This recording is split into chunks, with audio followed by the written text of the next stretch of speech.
Hello and welcome everyone. So we are back for you. और आज पढ़ेंगे हम ट्रिग्नोमेट्री के दो तीन छोटे छोटे टॉपिक। ठीक है, उसके अंदर हम ट्रिग्नोमेट्री के ग्राफ बनाने सीखेंगे। अब ग्राफ दिमाग में आते ही पहले क्वेश्चन आता है कि सर लोकस मतलब कोई लोकस है जो मूविंग पॉइंट है, वही तुम्हारा ग्राफ बनाएगा। तो हमें ग्राफ बनाना किसका है, उसको कैसे बनाएंगे? तीन छोटे छोटे ग्राफ है, उसको समझने की कोशिश करते हैं। क्या है? सबसे पहले ग्राफ है y is equal to sine x. अब ये ग्राफ है क्या? यानी साइन एक्स। एक्स यहां क्या है तुम्हारा? एंगल। वाई क्या है? Projection on Y axis. यानी कि अगर तुम्हारी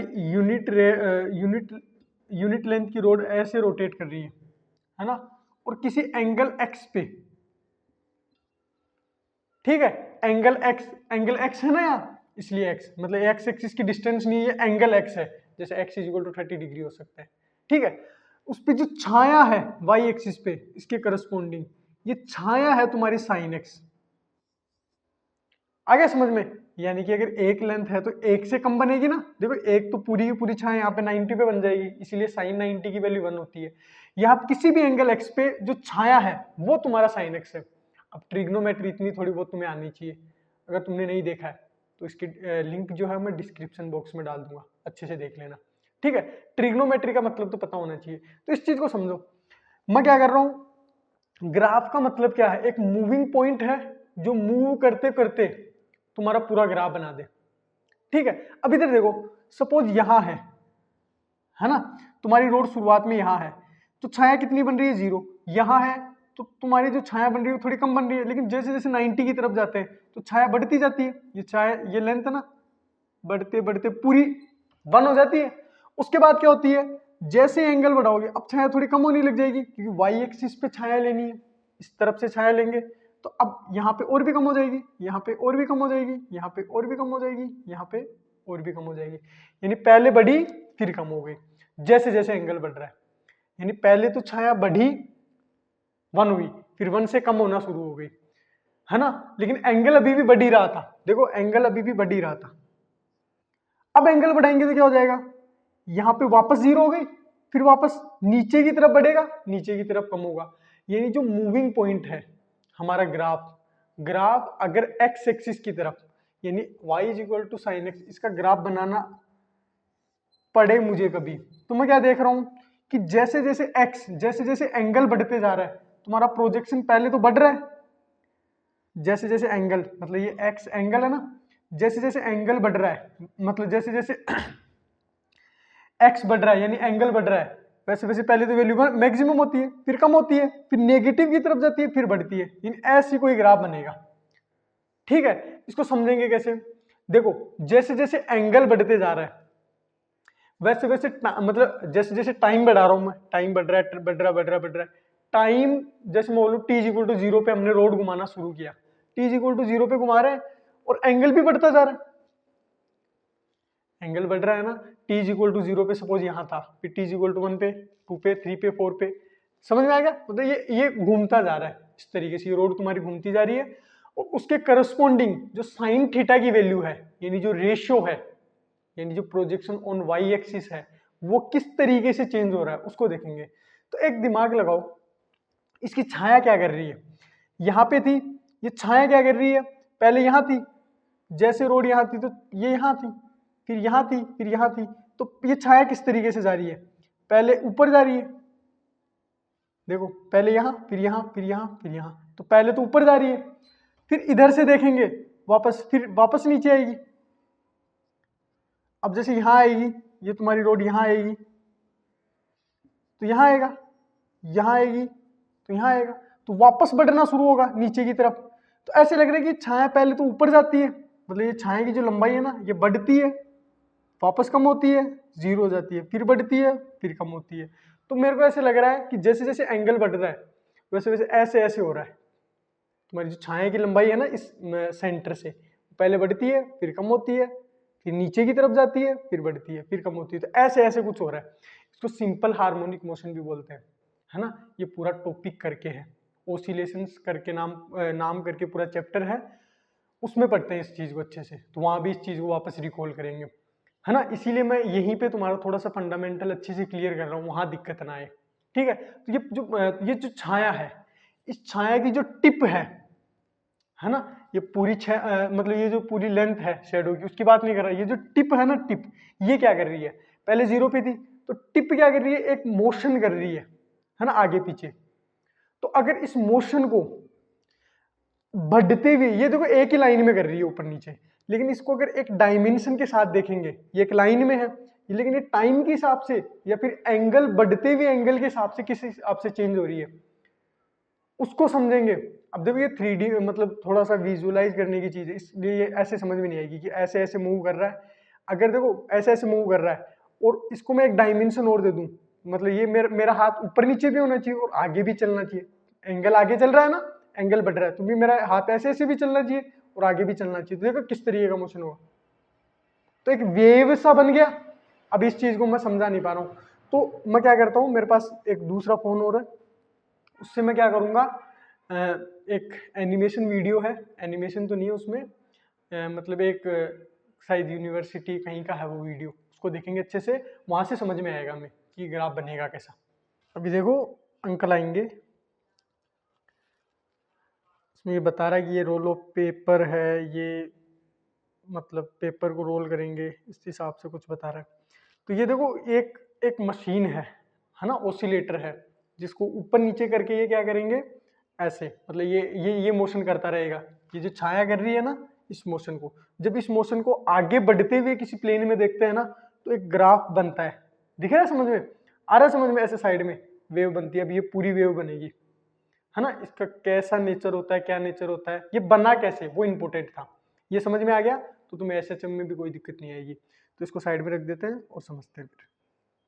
यानी y is equal to sine x का जो ग्राफ बना, वो बना तो बना कैसे, ये तो समझ में आ गया, लेकिन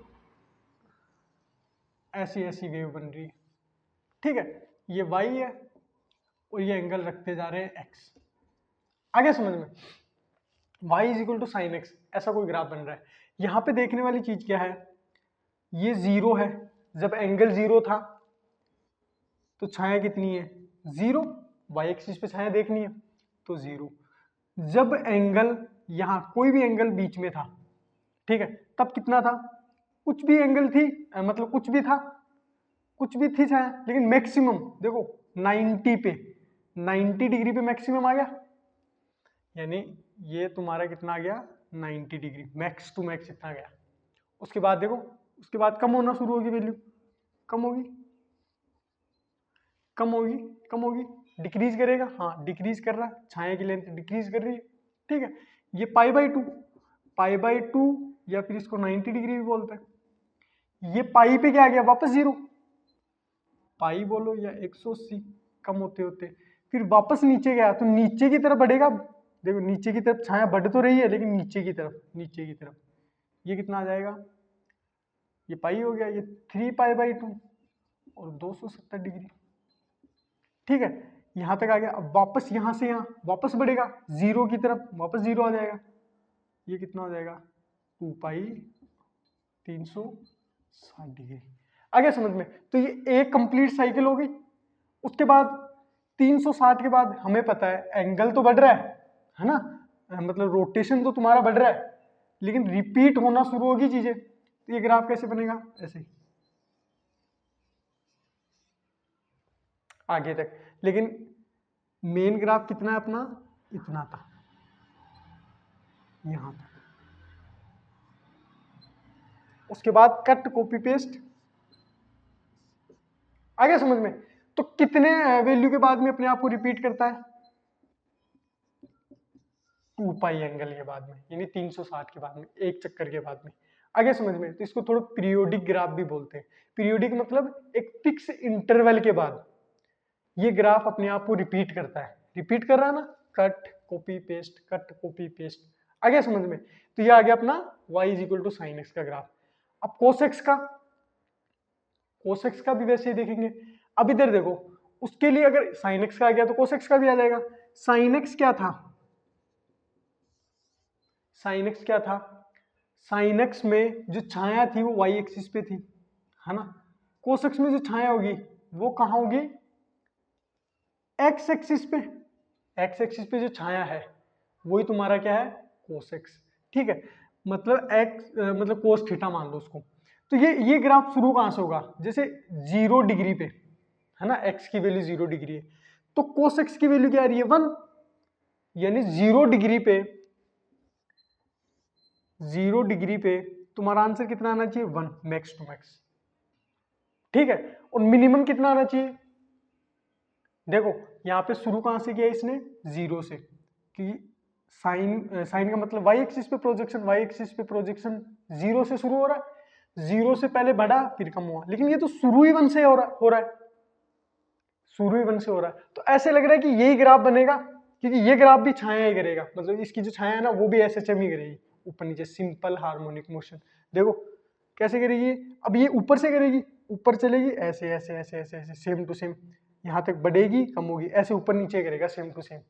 बस ये शुरू कहाँ से होगा, जो 0 पे होना था वो कहाँ, तो ऐसे लग रहा है कि ये ग्राफ थोड़ा सा आगे शिफ्ट हो गया, ठीक है, यानी कि ये ग्राफ थोड़ा सा आगे शिफ्ट हो गया ऐसे, यानी 0 पे कितना आया 1, और ये मिनिमम कितना गया -1, ये मैक्सिमम कितना गया 1, आ गया ना समझ में, मैक्स टू मैक्स 1 गया, मिनिमम कितना गया -1। छाया की लेंथ कभी -1 से ज्यादा हो सकती है क्या, नहीं हो सकती, ना तो इस पे ना इस पे, आगे समझ में। तो ये 1 से शुरू हो गया, 1 से शुरू हुआ, फिर 90 पे, 90 पे 0, देखो 90 कोस 90, ऊपर से डालो छाया एक्स एक्सिस पे लेंगे 0, कोस 90 की 0, फिर 180 पे, 180 कोस 180 -1, हाँ -1, 180 पे, फिर 270 पे एक्स एक्सिस पे लेंगे वापस 0 हो गया, देखो ऊपर एक्स एक्सिस पे लेंगे लेंथ 0 बन रही है ना, फिर 360 पे क्या बना, 360 पे क्या बना, एक्स एक्सिस पे वापस 1। तो अब ये भी 360 के बाद में अपने आप को रिपीट करेगा, तो ये भी एक पीरियोडिक ग्राफ है।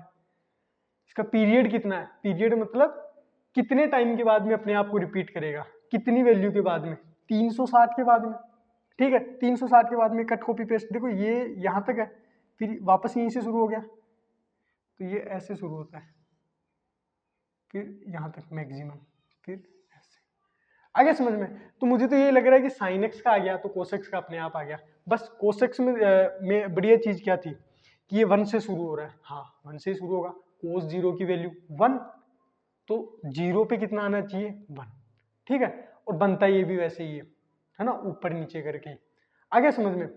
तो साइन एक्स का ग्राफ समझ में आ गया, कोसेक्स का ग्राफ समझ में आ गया, अब लास्ट ग्राफ अपना tan x का, उसको समझ लिया, ठीक है। अब यहाँ देखो यहाँ कोई छाया का है नहीं, अब क्योंकि tan x का मतलब क्या होता है sin x upon cos x, trigonometry में अच्छे से समझा हमने इस चीज को, ठीक है। तो यहाँ वो तो कुछ आएगा नहीं कि छाया ऊपर नीचे हो रही है, उसको एक डायमेंशन के साथ और देख ले। इसका क्या है, अब tan x हमें पता है, tan थीटा किस में काम में लेते थे, स्लोप में, है ना। स्लोप और स्ट्रेट लाइन के अगर लेक्चर्स तुमने नहीं पढ़े हैं ना, उसकी लिंक भी मैं डिस्क्रिप्शन बॉक्स में डाल दूंगा, देख लेना अच्छे से, ठीक है। अब क्या समझना है यहाँ पे, y is equal to tan x, है ना। टेन एक्स क्या होता है, दोबारा थोड़ा सा रिवीजन करा रहा हूँ, m इज इक्वल टू क्या होता है, slope is equal to d y by d x is equal to tan theta. अब टेन थीटा क्या है, अगर ये कोई तुम्हारे एक्स वाई कोऑर्डिनेट सिस्टम है, उसमें ये लाइन है, ये लाइन पॉजिटिव एक्स एक्सिस के साथ में, सपोज ये लाइन यहाँ है, तो पॉजिटिव एक्स एक्सिस की साइड, ये तो नेगेटिव साइड होगी, इसके लिए इस पॉइंट के रेस्पेक्ट में ये नेगेटिव, ये पॉजिटिव, पॉजिटिव एक्स एक्सिस की तरफ से जो एंगल बनाता है थीटा, उसका जो टेन का रेशियो है वही तुम्हारा क्या है, टेन थीटा, है ना। टेन का रेशियो टेन थीटा, उसी को बोलेंगे स्लोप, उसी को बोलेंगे d y by d x. आगे समझ में, स्ट्रेट लाइन में इस चीज को अच्छे से समझा है। तो हमें पता है टेन थीटा को समझना है, तो हम क्या समझेंगे, स्लोप को समझ लेते हैं कि अलग अलग थीटा के लिए, है ना, अलग अलग थीटा के लिए। तो अलग अलग थीटा के लिए तुम्हारा टेन थीटा क्या आता है, या बोल दो अलग अलग थीटा के लिए तुम्हारा स्लोप क्या आता है, तो ये 0 डिग्री पे 0 स्लोप, देखो ये तुम्हारी एक्स एक्सिस, उससे एंगल बढ़ा रहा हूं मैं, है ना, तो 0 स्लोप बढ़ रही है, स्लोप मतलब टेन थीटा की वैल्यू, जीरो स्लोप, एक स्लोप, दो स्लोप, तीन स्लोप, 90 पे कितना इनफाइनाइट स्लोप, यानी टेन थीटा की वैल्यू, 1090 की वैल्यू इनफाइनाइट। वो तो हमें 10th क्लास में वैसे भी पता है, लेकिन इससे ग्राफ अच्छे से समझ में आ जाएगा। फिर थोड़ा सा बढ़ाते हैं माइनस इनफाइनाइट, फिर वैल्यूज बढ़ती है ना, न्यूमेरिकली तो कम होती है लेकिन वैसे वैल्यू बढ़ती है, वापस जीरो हो जाती है।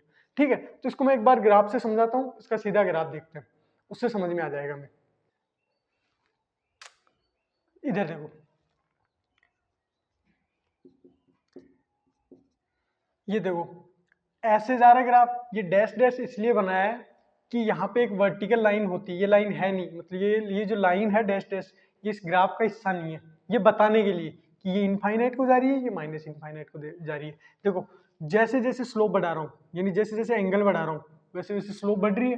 90 डिग्री पे इनफाइनाइट, लेकिन 90 से थोड़ा सा एंगल बढ़ाया है ना, तो माइनस इनफाइनाइट। देखो ये प्लस इनफाइनाइट, ऊपर की तरफ प्लस इनफाइनाइट, नीचे की तरफ माइनस इनफाइनाइट। माइनस इनफाइनाइट से फिर वैल्यूज बढ़ रही है बढ़ रही है बढ़ रही है 180 पे, देखो जीरो बढ़ रही है बढ़ रही है बढ़ रही है 180 पे, 180 हो गया ना, वापस जीरो हो गया। ठीक है, अब वापस बढ़ाऊंगा तो वहीं से शुरू हो जाएगा। तो मेरे को ऐसे लग रहा है कि ये जो ग्राफ इतना था, इसके बाद कॉपी पेस्ट हो रहा है, ये देखो यहां तक, इसको मत देखो जैसे ये, इसके बाद देखो ये वापस बन गया, ये थोड़ा वापस बन जाएगा इस तरफ, आगे समझ में। तो ये कट कॉपी पेस्ट कहां से हो रहा है, इतना तो हो रहा है। ठीक है, उसमें तो पूरा एक चक्कर लग रहा था 360 पे, है ना, यहाँ पे पूरा जरूरत नहीं है हमें, 180 पे काम चल जाएगा। 180 के बाद ही चीजें अपने आप को रिपीट कर रही है, दिक्कत कहाँ है, आया समझ में। तो इसका ग्राफ कुछ इस तरीके से बनेगा। पहले देखो जीरो से स्लोप बढ़ रही है बढ़ रही है, अगर स्लोप वाली चीज आती है ना तो यहाँ दिक्कत नहीं आएगी, बढ़ रही है बढ़ रही है बढ़ रही है, पहले बढ़ गई, फिर एकदम से कम, मतलब एकदम से इनफाइनाइट 90 पे, 90 पे इनफाइनाइट, फिर 90 से थोड़ा सा प्लस एंगल करते ही माइनस इनफाइनाइट, फिर वापस जीरो हो गई, और उसके बाद कट कॉपी पेस्ट। आ गया समझ में। ये तीन थे छोटे मोटे ग्राफ। तो आज के दिन अपने पूरे ग्राफ की जो क्लास है वो खत्म हो गई है। अब ग्राफ से रिलेटेड एक दो क्वेश्चन देख लेते हैं, ठीक है। इस क्वेश्चन को देखो, इस क्वेश्चन को कैसे करेंगे, ये बोल रहा है स्लोप बतानी है हमें, y is equal to sine x दे रखा है ना, और स्लोप बतानी है इस ग्राफ की at x is equal to π/2। तो एक मेथड तो क्या करते हैं हम, ग्राफ बनाते हैं और वहां पे टेंजेंट बनाते हैं, उस टेंजेंट का स्लोप, क्योंकि तुम्हें बता रखा है स्लोप कभी भी किसी ग्राफ का नहीं बताते। जैसे ये कोई भी रैंडम ग्राफ है, उसका स्लोप मतलब ये नहीं है, मतलब स्लोप एक लाइन का डिफाइन होता है, पहले इस चीज को समझो कि एक लाइन है, उस वो जो लाइन है वो एक्स एक्सिस के साथ जो एंगल बनाती है थीटा, उसका जो टेन थीटा है ना, वो स्लोप है। यानी स्लोप वाली चीज एक लाइन के लिए डिफाइन है, ठीक है। एक ग्राफ का स्लोप, ये ग्राफ है ना y is equal to sine x, एक ग्राफ है, इस ग्राफ का स्लोप, इसका मतलब ये बोलना चाह रहा है ये कि उस ग्राफ पे अलग अलग पॉइंट पे टेंजेंट बन सकती है, हाँ अलग अलग पॉइंट पे टेंजेंट बन सकती है, और एक टेंजेंट एक लाइन होती है, उस लाइन का स्लोप, यानी इसका स्लोप अलग है, देखो ये लाइन ही अलग है तो इसका स्लोप अलग है, इसका स्लोप अलग है, इसका स्लोप अलग है। आ गया समझ में। तो उन टेंजेंट्स का स्लोप बताना है हमें, ठीक है। कितने में बताना है, x इज इक्वल टू π/2 पे, ठीक है। तो ग्राफ बनाते हैं, अभी देखा था साइन एक्स का ग्राफ कैसे बनता है, ऐसे बनता है, कितने पे, y is equal to sine x, है ना, ये कितना होता है अपना π/2, यानी 90 डिग्री, ये पाई, ये 2 पाई, ये 3π/2, ठीक है। कितने पूछ रहा है, x is equal to π/2, x is equal to π/2 यानी मैक्सिमम कितना पॉइंट अपना 1। इस पे स्लोप यानी टेंजेंट बनाएंगे, ये स्लोप, स्लोप कितने की आएगी, 0 की आ जाएगी। इस पॉइंट पे टेंजेंट बनाएंगे, इस टेंजेंट का स्लोप 0, यही तो देखते हैं स्लोप कैसे देखते हैं किसी भी लाइन का, ये 0 स्लोप, ये बढ़ रही है बढ़ रही है बढ़ रही है, ये इनफाइनाइट हो जाती है यहाँ पे 90 पे, फिर कम होती है, न्यूमेरिकली तो बढ़ती है, न्यूमेरिकली तो कम होती है, वैसे वैल्यू बढ़ती है, वापस 0 हो जाती है। आ गया समझ में, यही था। तो एक यहाँ से डायरेक्ट ग्राफ देख के हमें पता चल गया यहाँ पे स्लोप क्या है, 0। मैथमेटिकली कैसे डिफाइन करें, स्लोप क्या होता है, dy/dx, y is equal to sine x दे रखा है, हमें क्या पूछा है dy/dx, यानी d/dx, ये तुम्हारा क्या है स्लोप, y की जगह पे वैल्यू रखो, साइन एक्स। अब डिफरेंशिएशन अच्छे से पढ़ रखा है, साइन एक्स का क्या होता है कोस एक्स। तो ये क्या आ गया अपना स्लोप। स्लोप क्या आ गया कोस एक्स, यानी अलग अलग एक्स की वैल्यू के लिए अलग अलग स्लोप है। हमें कहाँ पूछा है एक्स इज इक्वल टू π/2। ये जो लाइन बना रहा हूँ ना वर्टिकल लाइन, इसका मतलब ये होता है स्लोप एट, इसका मतलब होता है एट, यहाँ पे बताना है at x is equal to π/2। तो एक्स की जगह π/2 रखो। अब कोस π/2 कोस 90, कोस 90 क्या होता है जीरो होता है कि नहीं। कोस का मतलब क्या होता है कोस का मतलब क्या होता है जो छाया लेनी है, कोस 90 मतलब छाया लेनी है, एक्स एक्सिस पे लेनी है। एक्स एक्सिस पे छाया इस रोड की कितनी बन रही है जीरो, जीरो बन रही है ना, तो जीरो। ये दूसरा मेथड आ गया स्लोप निकालने का, एक तो ग्राफ से एक दूसरा। अब ग्राफ से जरूरी नहीं है हर बार हम स्लोप बता पाए। जैसे मैं सपोज इस पॉइंट पे पूछ लेता हूँ, इस पॉइंट पे पूछ लेता हूँ, है ना, इस लाइन की स्लोप कितनी होगी π/4 पर। तो π/4 पर इतना तो पता चल रहा है कि ये कोई पॉजिटिव स्लोप है, एग्जैक्टली कितना है नहीं बता सकते ना, तो उसके लिए हमें डिफरेंशिएशन ही करना पड़ेगा। डिफरेंशिएशन कर रखा है, slope at x is equal to π/4 बताना है, तो π/4 पे बता देंगे कोस π/4, कोस 45 डिग्री कितना होता है 1/√2। देखो पॉजिटिव आ रहा आंसर, ठीक है। अगर यहाँ पे पूछता तो यहाँ पे भी निकाल सकते थे हम। देखो पाई पे कितना आएगा,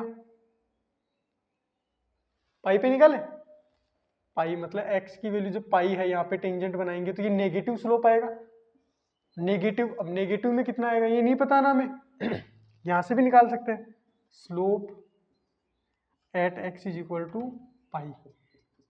तो कोस पाई, कोस पाई क्या होता है -1, कोस पाई -1 कैसे बोल रहा हूँ, ये तुम्हारा प्रोजेक्शन, इसको घूमते घूमते यहाँ आ गया, ये एंगल कितना हो गया पाई। अब छाया कहाँ लेंगे एक्स एक्सिस पे, एक्स एक्सिस पे लेंगे ना ऊपर से। ये लेंथ कितनी बन रही है -1, इधर -1 इधर +1, लेकिन हमें कितनी है -1, ये कितना आ गया -1, यानी स्लोप कितनी आ रही है -1, यानी -1 की स्लोप है ये यहाँ पे। आ गया समझ में। तो तीन ही थे, तीन ग्राफ थे छोटे छोटे, इनको हमने अच्छे से समझा और इनसे रिलेटेड कॉन्सेप्ट भी अच्छे से देख लिए। अब अगली क्लास में हम इंटीग्रेशन शुरू करेंगे जिनको एंटी डेरिवेटिव भी बोलते हैं। एंटी डेरिवेटिव का मतलब समझेंगे, ठीक है, वहीं से इसकी डेफिनेशन से शुरू करेंगे और इंटीग्रेशन खत्म करके फिर वेक्टर शुरू करते हैं, ठीक है। तो आई होप सब कुछ समझ में आया होगा, मिलते हैं फिर नेक्स्ट वीडियो में, तब तक के लिए wish you all the best.